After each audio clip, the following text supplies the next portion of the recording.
Hey folks, this is Ben Yessel. How's it going? Um, it's kind of a part two of what I was talking about here. Wrapping some of these thoughts up.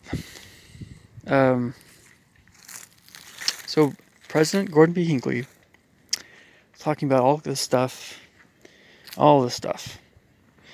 And really, it's not just about teenagers and younger folks, it's everybody. If you want to look it up, it's on YouTube. It's a Prophet's Prayer for Youth, Counsel for Youth. But it's really everybody. It's like adults. It's worth watching, whether or not you're Mormon or not.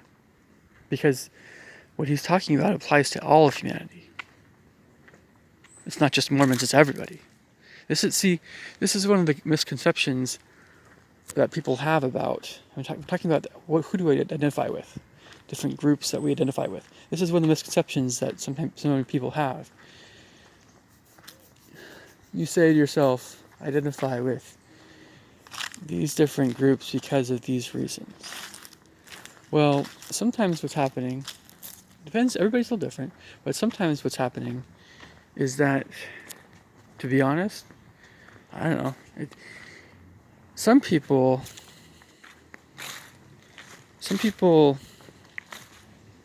I hate to say it, but some people are trying to rationalize things that they're doing that are not right. That's one of the biggest things I think that happens in these times. And that's why they're aligned with whoever. It's not the way to be, folks. It only results in misery. When anybody does that, when anyone aligns themselves with groups that are contrary to happiness in life.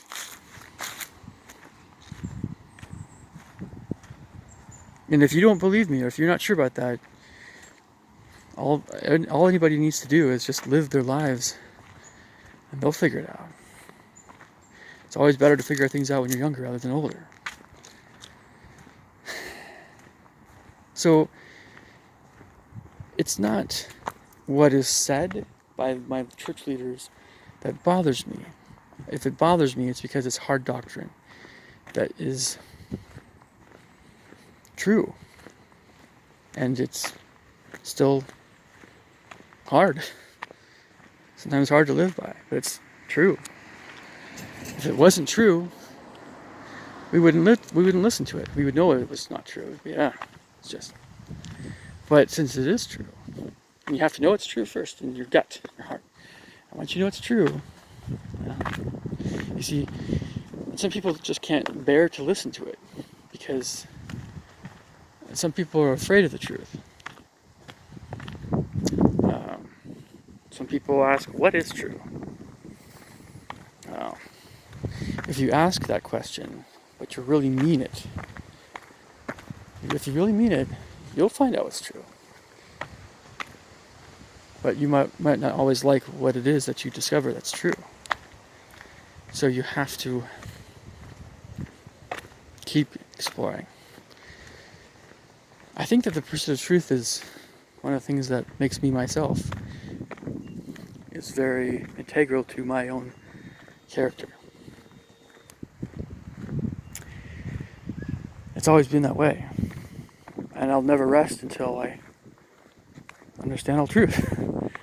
And there's a passion for it. I won't deny that. But, these things take time. And truth can be frightening. And truth can be scary. And truth can be difficult. It can be embarrassing. It can be vexing. It can be trying. It can make your life go crazy for a while.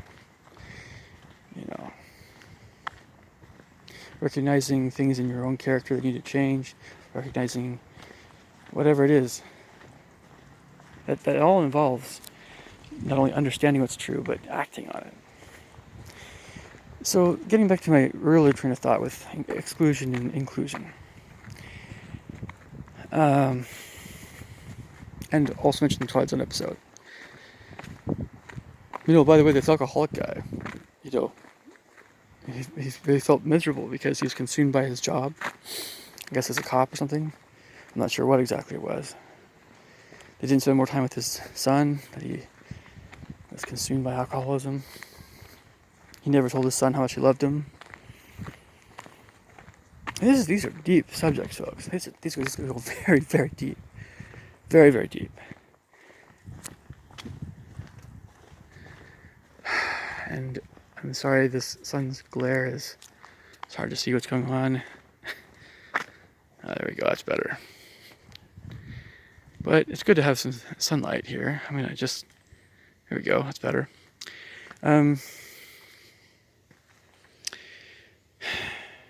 It's a nice day outside, by the way.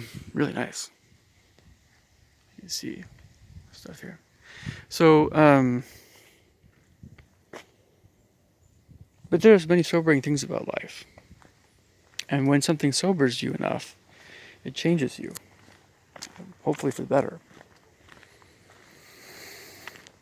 But you tend not to take things so lightly. You know, one of my biggest beefs and griefs in life, it has to do with the number of people I've known, again, that have taken me for granted. Some people, though, haven't. There are people that I've spent a lot of time with that maybe weren't always the best choices for who I spent time with, but I've often felt like I really didn't have a lot of control or choices to begin with. Or I felt some kind of hard to pinpoint barriers to knowing different sorts of folks that maybe I would click with better. And sometimes you don't know who those people are until you meet them. There are people out there that are absolutely miserable simply because they haven't met anybody that really are people that they identify with more closely. Truly. Maybe their own parents, maybe not. But there are people that are absolutely miserable because everybody they know in their life is just, they stink. So if you don't know anybody like that, if you're not like that way yourselves, just consider there are people that are living that kind of life. And it can happen to the best of people. There's a story you guys maybe have heard of involving a guy, his name is Jean Valjean. I don't need to, you guys can look up Les Miserables, but one of the most integral parts of the story is the kind of life that Jean Valjean lived, which in my opinion was a upright life, a good life. But he was very much a person that was treated very poorly by people. Very much so. Hunted by a policeman named Javert. Whenever he encountered anybody with any humanity, he was overcome with compassion, and it brought out the best in him. But there are so many people that treated him poorly that in past, that's why he was such a vicious person. And this Jean Valjean had tremendous strength.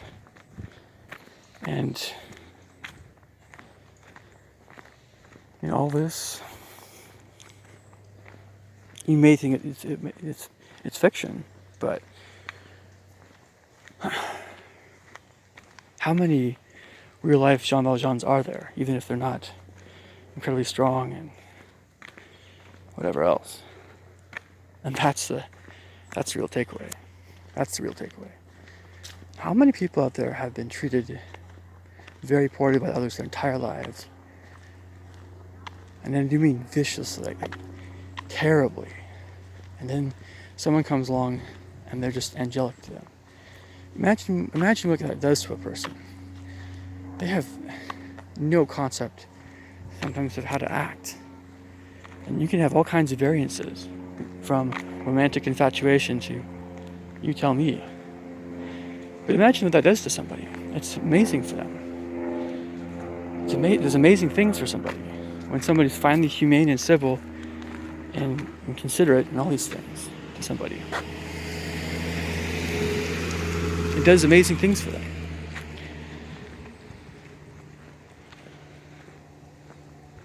So I think on that note, I'm going to wrap this up. this video up and say, when it comes to all this stuff I'm talking about, focusing on inclusion and exclusion in my church and elsewhere, in all attitudes I've ever known, I think that the videos speak for themselves. This is why I'm a member of my church, folks. It's not because it's easy, it's because it's hard. Because I know it's true. It's definitely anything but easy. But it's totally up to you guys. I'm not talking about all these theological details. I've never wanted to get into theology in my videos, and maybe if you guys are interested, I might go there someday. But these are very moral things. These are very everyday kinds of things we're talking about. These are things that are very universal. Just how we treat each other, for one. These are very universal. This is why I'm in my church. I could go through all this crap, and I still couldn't deny that these teachings are true. I mean, there's no way I could deny that stuff. These teachings are true. The things I know about in this whole arena of my church. It's just that the people factor has always been very, very, very difficult. And it's probably a million times more difficult for many others as well. At least a million times harder than I have it. And this is what I want to mention. And so, this is the kind of stuff that maybe you think about after you've had some funny gas system, and you're a little bit more moved for whatever reason by various things. But of course, isn't it wonderful when you're treated the way that you ought to be treated? Isn't it wonderful when you're included, when you're valued, when you finally feel alive in some area? And it's a wonderful feeling, and it's something that all of us want, and we're looking for it more and more. And if we lose sight of it, we want to get it back. We wonder, how can we get it back? And what I'm trying to say, folks, is that there's a social dimension to all this. And being a fellow human being, every one of us is just as important as everyone else in regard to this very subject. Why? Just because I'm Mormon doesn't mean I'm any different than anybody else. We're all human beings. And all of you guys matter just as much as I do. And anybody who's a Christian, or anybody who believes in anything that's right or ethical or moral, we have to agree that we are all of equal worth and equal value. And we are all deserving of being included and accepted. And we are all deserving of finding that group, those groups. And we're all deserving of being listened to. And whenever we feel excluded and not part of a group, I can never agree with the fact that is in some way, shape, or form something that is right or godly. Because what that means is we should change something, but that whole social shunning thing, no, it's never healthy. It's never healthy. I don't agree with Puritanism, and I don't agree with similar sentiments in my church. Some things I'll continue to think about. How do you treat people that have committed supposedly grievous sins, or things that you don't agree with? Depends on what it is, doesn't it? But why should those people be excluded? Or why should people that are in some way, shape, or form not people that you want to associate with, why should they feel excluded, ignored, banished from polite society, from society that is more desirable?